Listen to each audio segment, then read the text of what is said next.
Hello everyone, चलिए start करते हैं। ये क्लास 6 की जो एनसीईआरटी हमारी उसका ये 9 चैप्टर है, ठीक है। और ये चैप्टर है व्यापारी, राजा और तीर्थयात्री। मतलब व्यापारी जो व्यापार करते हैं, और राजा जो राज करते हैं, और तीर्थयात्री यानी कि जो तीर्थ यात्रा करते हैं, मंदिरों की यात्रा करते हैं, या ठीक है, उनको तीर्थयात्री कहते हैं। चलिए देखते हैं।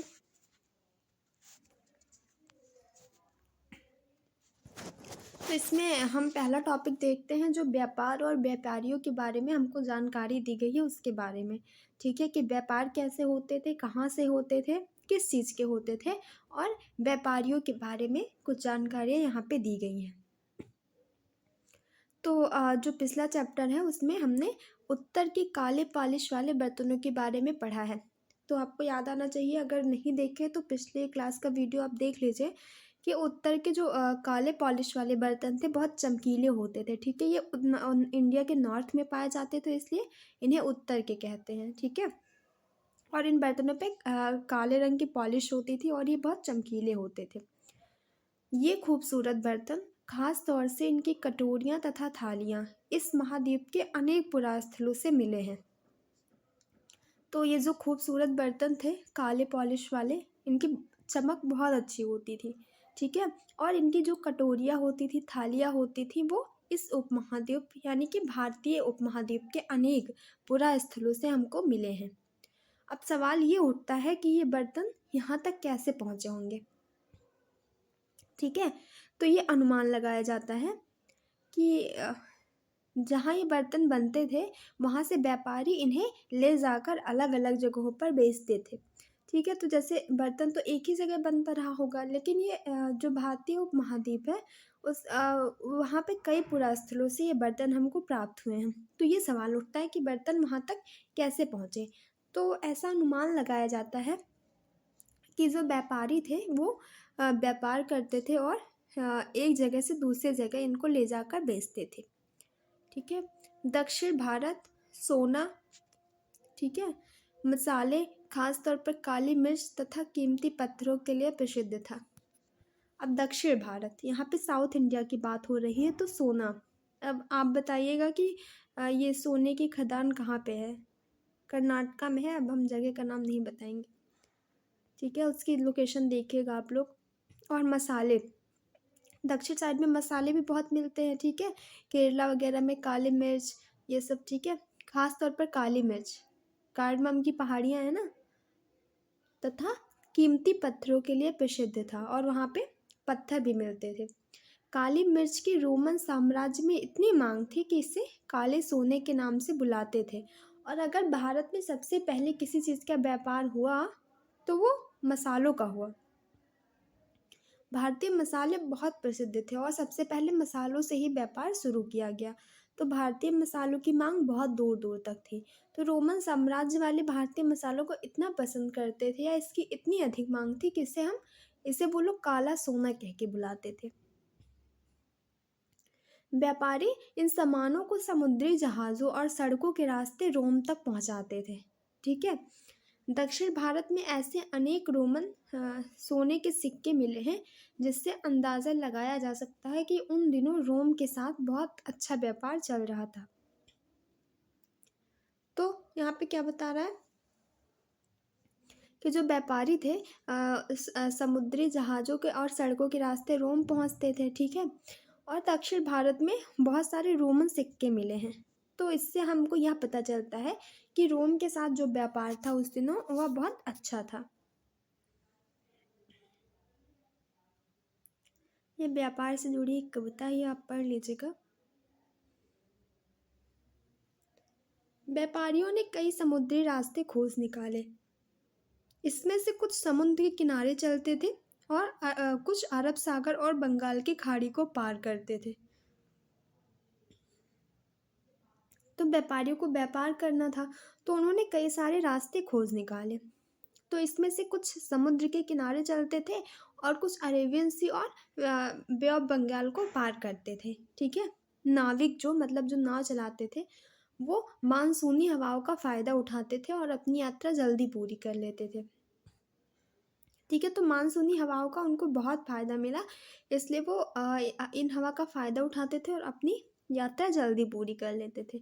वो अफ्रीका या अरब के पूर्वी तट से इस महाद्वीप के पश्चिमी तट तक पहुंचना चाहते थे, तो दक्षिणी पश्चिमी मानसून के साथ चलना पसंद करते थे। इन लंबी यात्राओं के लिए मजबूत जहाज़ों का निर्माण किया जाता था। ये क्या करते थे कि अफ्रीका या अरब के पूर्वी तट से, पहले सुएज़ नहर नहीं थी बीच में, अगर आप मैप देखें तो, ठीक है? सुएज़ नहर तो बाद में बनी है, पहले सुएज़ नहर नहीं थी, तो वो अफ्रीका से होते हुए जो अफ्रीका का सबसे निचला शहर है, Cape Town, good of good of hope, हाँ, केप टाउन, ठीक है? वहाँ पे आते थे और फिर वहाँ से वो भारत के पश्चिमी तट पर या जो अरब देश हैं उनके दक्षिणी तट पर पहुँचते थे और वहाँ से भारत के पश्चिमी तट पर पहुँचने के बारे में सोचते थे वो लोग। तो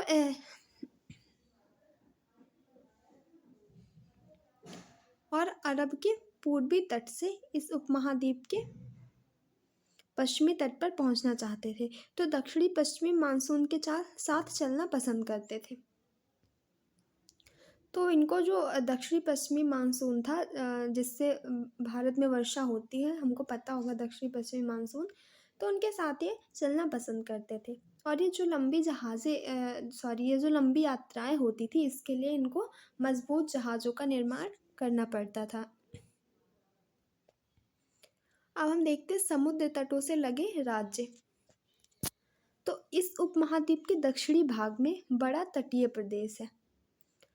तो अगर हम भारतीय उपमहाद्वीप को देखते हैं, तो इसका जो साउथ वाला पार्ट है वो तटीय प्रदेश है। तटीय प्रदेश क्या होता है कि जहाँ तक सीमा जो है वो समुद्र से लगती है, तो हम उसको तटीय प्रदेश कहते हैं। इनमें बहुत से पहाड़ हैं, ठीक है? दक्षिण में बहुत सारे पहाड़ हैं, पठार भी हैं, हाँ, नदी के मैदान भी हैं। नदियों के मैदानी इलाकों में कावेरी का मैदान सबसे उपजाऊ है और जो कावेरी का मैदान है वो सबसे ज़्यादा उपजाऊ है। मैदानी इलाकों तथा तटीय इलाकों के सरदारों और राजाओं के पास धीरे धीरे काफ़ी संपत्ति और शक्ति हो गई। तो जो मैदानी इलाके थे और जो तट वाले इलाकों के सरदार थे और राजा, उनके पास जो संपत्ति है वो बहुत ज़्यादा हो गई और संपत्ति के साथ शक्ति भी आ जाती है, तो उनके पास शक्ति भी हो गई। ठीक है, संगम कविताओं में मूवेंदार की चर्चा मिलती है। यह एक तमिल शब्द है जिसका अर्थ है तीन मुखिया।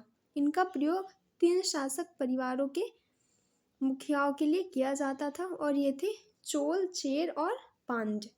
ठीक है, जो करीब 2300 साल पहले दक्षिण भारत में काफ़ी शक्तिशाली माने जाते थे।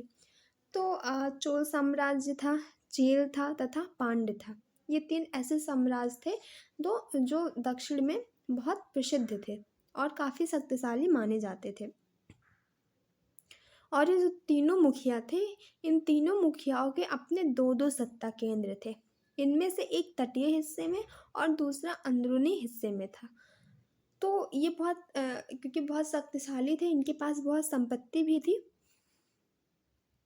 तो इसका एक रीज़न ये हो सकता है कि इनके अपने दो दो सत्ता केंद्र थे। ठीक है, तो इसमें से तटीय यानी कि समुद्र के किनारे वाले पार्ट में, और दूसरा अंदर यानी कि जो स्थलबद्ध रहा उसमें था। ठीक है, इस तरह 6 केंद्रों में से 2 बहुत महत्वपूर्ण थे। तो 6 केंद्र हो गए, दो चेर के और 2 चोल के और 2 पांड्य के। ठीक है,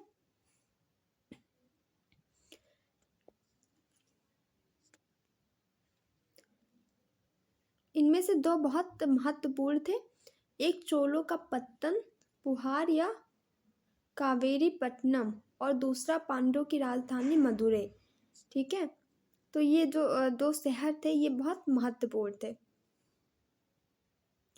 ये मुखिया लोगों से नियमित कर के बजाय उपहारों की मांग करते थे। ठीक है, मतलब नजराने लेते थे, उपहारों की मांग करते थे, नियमित कर नहीं लेते थे। और कभी कभी ये सैनिक अभियानों पर भी निकल पड़ते थे। यहाँ पे किसकी बात हो रही है? वो जो 3 शक्तिशाली शासक थे उनके बारे में बात हो रही है। चोल, चेर और पांड्य, ठीक है, जो दक्षिण भारत में थे। तो ये मुख्य लोग से नियमित कर के बजाय उपहारों की मांग करते थे। कभी कभी ये सैनिक अभियानों पर भी निकल पड़ते थे और आसपास के इलाकों से शुल्क वसूल कर लाते थे, ठीक है। इनमें से कुछ धन वे अपने पास रख लेते थे, बाकी अपने समर्थकों, नाते रिश्तेदारों, सिपाहियों तथा कवियों के बीच बांट देते थे। अनेक संगम कविताओं में उन मुखियाओं की प्रशंसा में कविताएं लिखी गई हैं जो उन्हें कीमती जेवर, सोने, घोड़े, हाथी, रथ या सुंदर कपड़े दिया करते थे। इसके लगभग 200 वर्षों के बाद, ठीक है, 200 वर्ष के बाद की अब बात करें तो पश्चिम भारत जो है, पश्चिम भारत में सातवाहन नामक राजवंश का प्रभाव बढ़ गया। अभी तक हम दक्षिण भारत की बात कर रहे थे, उसके 200 साल बाद की अगर हम बात करते हैं तो जो वेस्ट इंडिया का पार्ट है, ठीक है, जो पश्चिमी भारत है, वहाँ पे सातवाहन नामक राजवंश का प्रभाव बढ़ गया। सातवाहनों का जो सबसे प्रमुख राजा गौतमी पुत्र श्री सातकर्णी था। तो इस सातवाहनों का जो सबसे प्रमुख राजा था वो सातकर्णी था, जो कि गौतमी का पुत्र था। और उसके बारे में हमें उसकी माँ गौतमी बलश्री द्वारा दान किए गए एक अभिलेख से पता चलता है। और वह और अन्य सभी सातवाहन शासक दक्षिणापथ के स्वामी कहे जाते थे। दक्षिणापथ का शाब्दिक अर्थ दक्षिण की ओर जाने वाला रास्ता होता है। पूरे दक्षिणी क्षेत्र के लिए यही नाम प्रचलित था। श्री सातकर्णी ने पूर्वी, पश्चिमी तथा दक्षिणी तटों पर अपनी सेनाएं भेजी। अब हम देखते हैं सिल्क रूट की कहानी, रेशम मार्ग की कहानी। कीमती, चमकीले रंग और चिकनी मुलायम बनावट की वजह से रेशमी कपड़े अधिकांश समाज में बहुमूल्य माने जाते थे। तो रेशमी कपड़े जो थे वो बहुत महंगे माने जाते थे। रेशमी कपड़ा तैयार करना एक जटिल प्रक्रिया थी, मतलब इसका जो पूरा प्रोसेस है वो काफ़ी जटिल था रेशमी कपड़ा बनाने का। रेशम के कीड़े से कच्चा रेशम निकालकर सूत कताई होती थी और उससे कपड़ा बुना जाता था। रेशम बनाने की तकनीकी का आविष्कार सबसे पहले चीन में 7000 साल पहले हुआ। तो जो रेशम बनाने की जो तकनीक है उसका जो आविष्कार हुआ वो चीन से ही आया था। और चीन में कब हुआ? 7000 साल पहले हुआ। और देखिए बहुत इंटरेस्टिंग है, इस तकनीक को उन्होंने हज़ारों साल तक बाकी दुनिया से छिपाए रखा। उसकी आदत बहुत पहले से ऐसी है, वो कोई नया चीन नहीं है, वो पहले से ऐसा है। और उसने इस तकनीक को हज़ारों साल तक बाकी दुनिया से छिपाए रखा। पर चीन से पैदल, घोड़ों या ऊँटों पर कुछ लोग दूर दूर की जगहों पर जाते थे और अपने साथ रेशमी कपड़े भी ले जाते थे। जिस रास्ते से ये लोग यात्रा करते थे वह रेशम मार्ग यानी कि सिल्क रूट के नाम से प्रसिद्ध हो गया। अब देखिए, जो रेशम का व्यापार था उसका जो महत्व है, उसकी जो इम्पोर्टेंस है वो बहुत ज़्यादा बढ़ गई, क्योंकि जो रेशमी कपड़े थे वो बहुत ज़्यादा पसंद किए जाने लगे थे। तो हुआ ये कि सबसे पहले चीन में हुआ इस तकनीकी का आविष्कार 7000 साल पहले। और इस तकनीक को उसने क्या किया सॉरी, इस तकनीक को उसने कई हजार सालों तक बाकी दुनिया से छिपाए रखा। लेकिन चीन से पैदल, घोड़ों या ऊँटों पर जो लोग दूर दूर की जगहों पर जाते थे और अपने साथ रेशमी कपड़े भी ले जाते थे, और जिस रास्ते से ये लोग यात्रा करते थे वह मार्ग भी सिल्क रूट के नाम से फेमस हो गया। और कभी कभी क्या होता था कि चीन के शासक ईरान और पश्चिमी एशिया के शासकों को उपहार के तौर पर रेशमी कपड़े भेजते थे। यानी कि जो ईरान हो गया और भी जो पश्चिमी देश हो गए, उनके शासक के लिए ये लोग कपड़े भेजते थे। कौन भेजता था? चीन के शासक उनको रेशम के कपड़े गिफ्ट करते थे। और यहाँ से रेशम के बारे में जो जानकारी थी वो फैल गई, ठीक है, पश्चिम की ओर। करीब 2000 साल पहले रोम के शासकों और धनी लोगों के बीच रेशमी कपड़े पहनना एक फैशन बन गया था।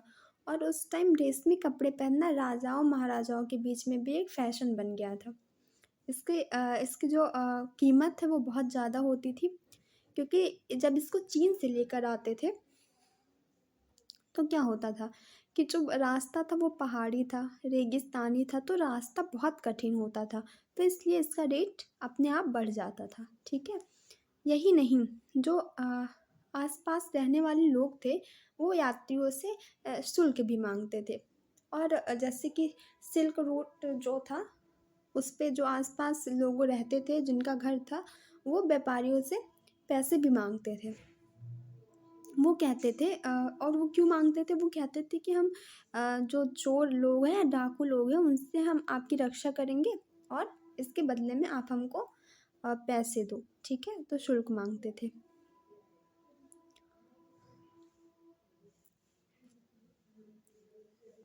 मानचित्र 6 को देखो, इसमें सिल्क रोड तथा उसकी शाखाओं को दिखाया गया है।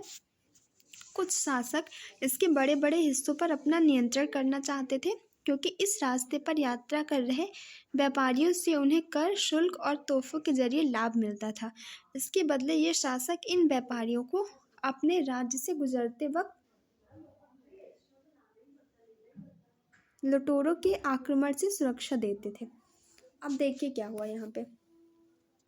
अभी तो तक तो लोग सिल्क रूट पे पैसे मांगते थे, लेकिन जब राजाओं को पता चला होगा तो उसने सोचा कि लोगों को क्यों फ़ायदा दें, हम खुद ही सिल्क रूट पर अपना कब्जा कर लेते हैं और उनको हम सैनिक सुरक्षा मुहैया करा देंगे और उनके बदले में वो हमको क्या करेंगे,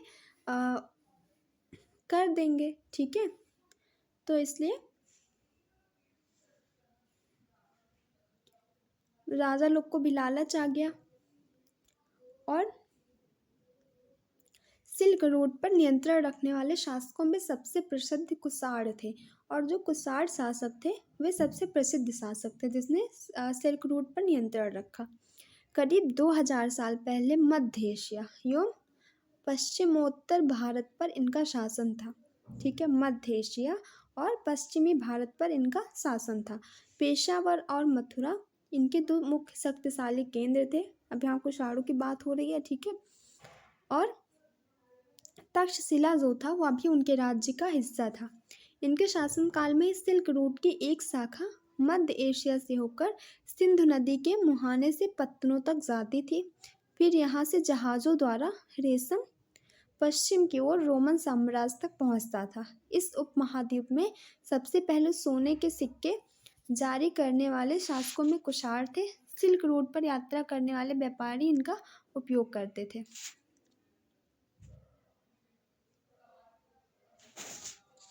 अब यहाँ पर देखिए, इस उपमहाद्वीप में जो सबसे पहले सोने के सिक्के जारी किए वो कुषाणों ने जारी किए। ठीक है, ये इम्पोर्टेंट है। अब हम रेशम मार्ग थोड़ा सा देख लेते हैं, मैप।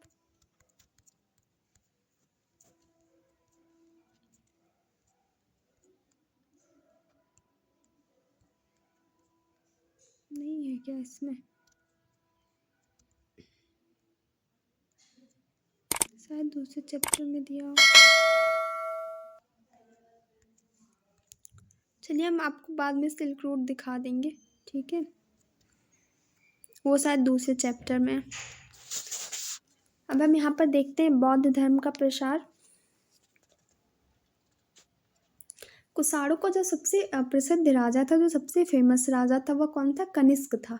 और उसने करीब 1900 साल पहले शासन किया और उसने एक बौद्ध परिषद का गठन किया जिसमें एकत्र होकर जो विद्वान थे वो महत्वपूर्ण विषयों पर विचार विमर्श करते थे।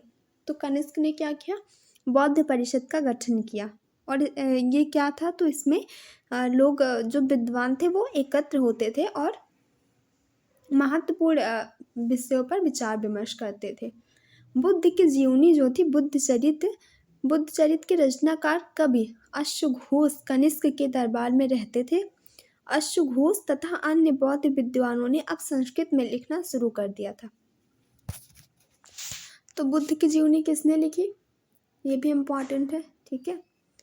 आप हाईलाइट करते चलिएगा जो कुछ मिलता है, क्योंकि बार बार नहीं पढ़ पाएंगे। तो अगर आप हाईलाइट किए रहेंगे तो अगर बाद में आप बुक्स देखेंगे तो आप वही मेन मेन पढ़ के हट जाएंगे, आपको पूरी बुक नहीं पढ़नी पड़ेगी, ठीक है। तो बुद्ध की जो जीवनी है बुद्ध चरित, उसके रचनाकार कौन थे? कवि अश्वघोष थे, और वो कहाँ रहते थे? कनिष्क के दरबार में रहते थे। अश्वघोष तथा अन्य बौद्ध विद्वानों ने अब संस्कृत में लिखना शुरू कर दिया था।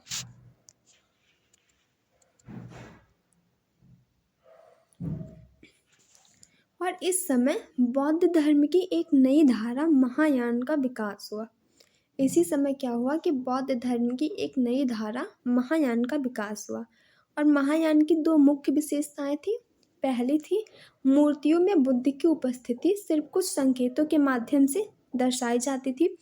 मिसाल के तौर पर उनकी निर्वाण प्राप्ति को पीपल के पेड़ की मूर्ति द्वारा दर्शाया जाता था। पर अब बुद्ध की प्रतिमाएं बनाई जाने लगी थी। इसमें से अधिकांश मथुरा में तो कुछ तक्षशिला में बनाई जाने लगी। हमने पढ़ा है पहले के चैप्टर्स में, जो मथुरा था वो मूर्ति बनाने का केंद्र था, ठीक है।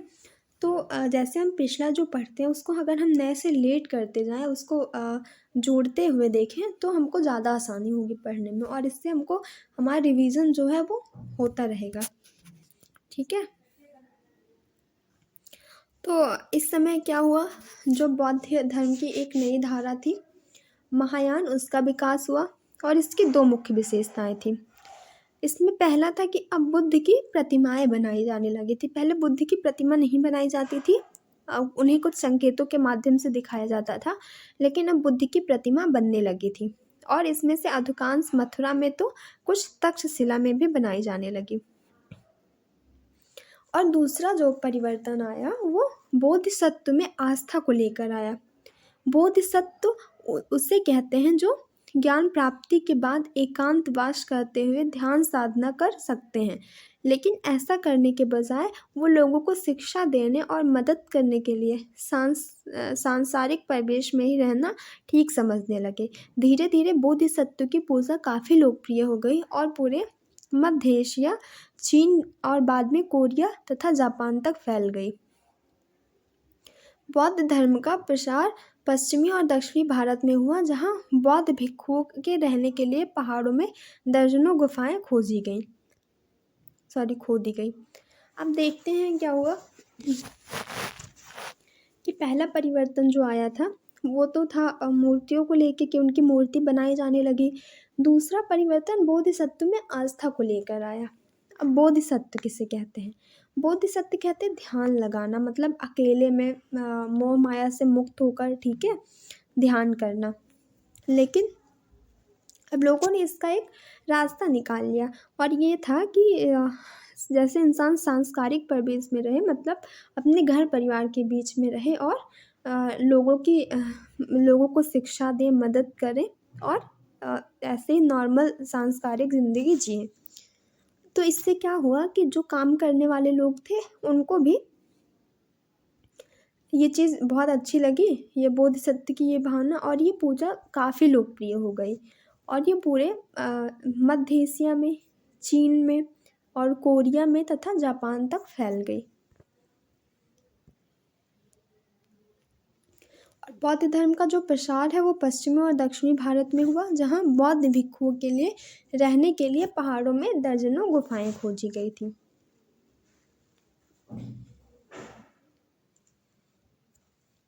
इसमें से कुछ गुफाएं राजा और रानियों के आदेश पर बनाई गई, तो कुछ व्यापारियों तथा कृषकों द्वारा।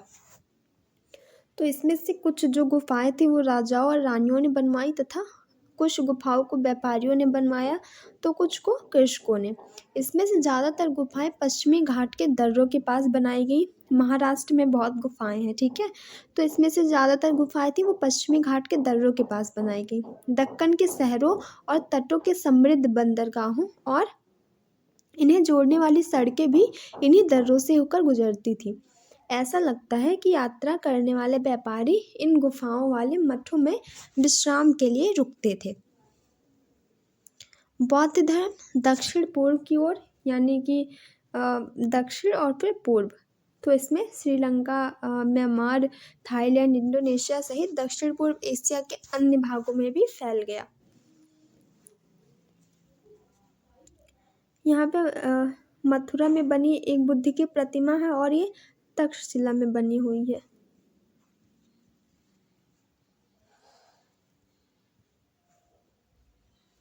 थेरवाद नामक बौद्ध धर्म का आरंभिक रूप इन क्षेत्रों में कहीं अधिक प्रचलित था।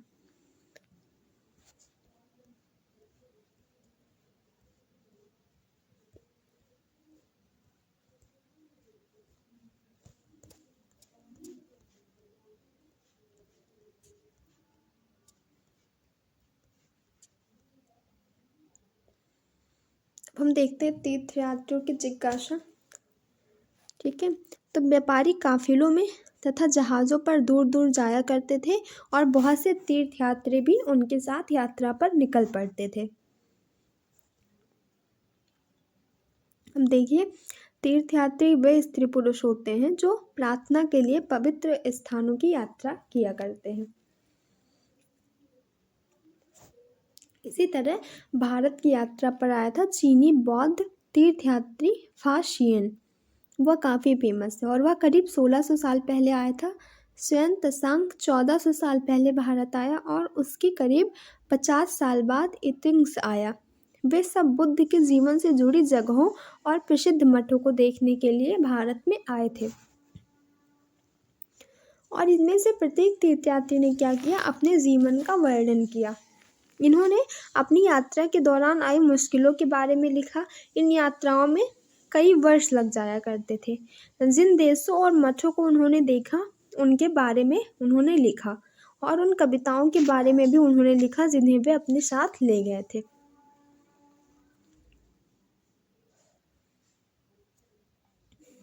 अब ये देखिए, बहुत रोचक कहानी है कि फा शियन चीन वापस कैसे लौटा। उसको बहुत मुसीबत आई थी, तो देखते हैं इसको।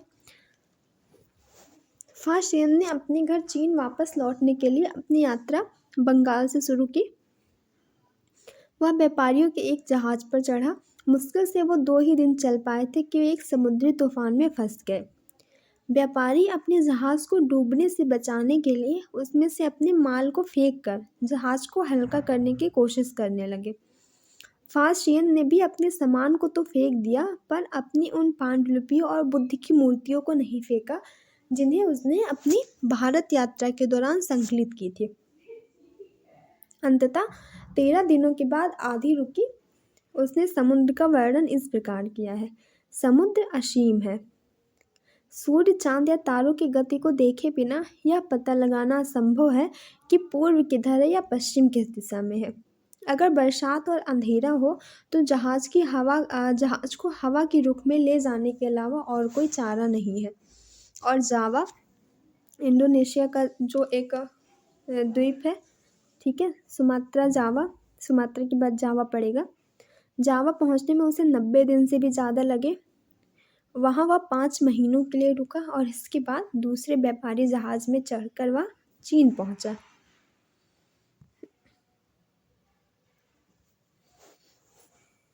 स्वयं तशांग भूमार्ग से चीन वापस लौटा। ठीक है, उसने सोने, चांदी और चंदन की लकड़ी की बनी बुद्ध की मूर्तियां तथा 600 से भी अधिक पांडुलिपियां एकत्रित की थी। उन्हें वह लगभग 20 घोड़ों पर लाद कर ले गया, पर इसमें से 50 पांडुलिपियां उस समय खो गई जब सिंधु नदी पार करते हुए उसकी नाव उलट गई। ये दूसरे रास्ते से गया, ये सिंधु नदी को पार करके। ठीक है, उसने जीवन का बाकी हिस्सा उनसे बची हुई पांडुलिपियों का संस्कृत से चीनी में अनुवाद करने में लगा दिया।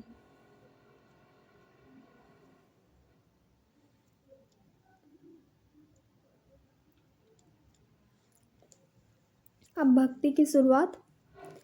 इन्हीं दिनों देवी देवताओं की पूजा का भी चलन शुरू हुआ। बाद में हिंदू धर्म की यह प्रमुख पहचान बन गई। तो इसी समय क्या होता है कि देवी देवताओं की पूजा का भी चलन शुरू हो गया और बाद में यह आज भी जैसे है हिंदू धर्म की यह प्रमुख पहचान बन गई। और इसमें शिव, विष्णु और दुर्गा जैसे देवी देवता शामिल थे। इन देवी देवताओं की पूजा भक्ति परंपरा के माध्यम से की जाती थी। भक्ति उस समय काफ़ी लोकप्रिय परंपरा बन गई थी। किसी देवी या देवता के प्रति श्रद्धा को ही भक्ति कहा जाता है। भक्ति का जो पथ था वो सबके लिए खुला था, चाहे कोई धनी हो या गरीब, ऊंची जाति का हो या नीची जात का, स्त्री हो या पुरुष हो।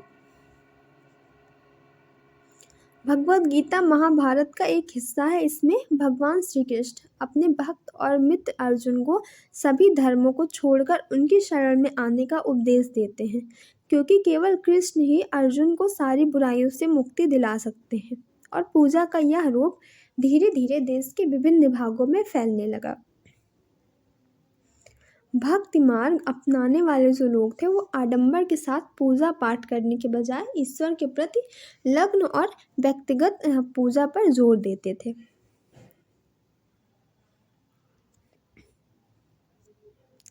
भक्ति मार्ग अपनाने वालों का यह मानना है कि अगर अपने आराध्य देवी या देवता की सच्चे मन से पूजा की जाए तो वह उसी रूप में दर्शन देंगे जिसमें भक्त उनको देखना चाहते हैं। इसलिए आराध्या देवी या देवता मानव के रूप में भी हो सकते हैं या फिर सिंह, पेड़ या अन्य किसी रूप में। जैसे जैसे इस विचार को समाज द्वारा स्वीकृति मिलती गई, कलाकार देवी देवताओं की एक से बढ़कर एक खूबसूरत मूर्तियां बनाने लगे।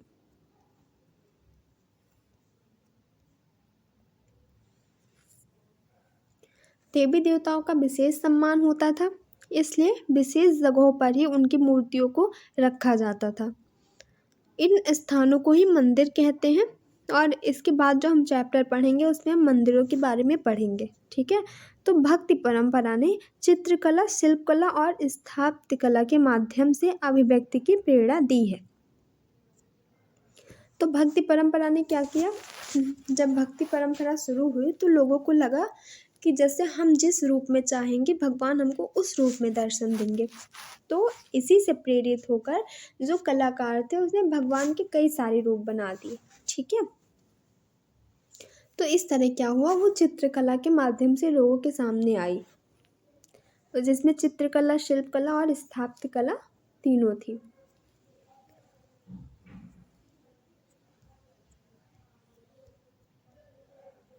ये सब आप पढ़ लीजिएगा। अब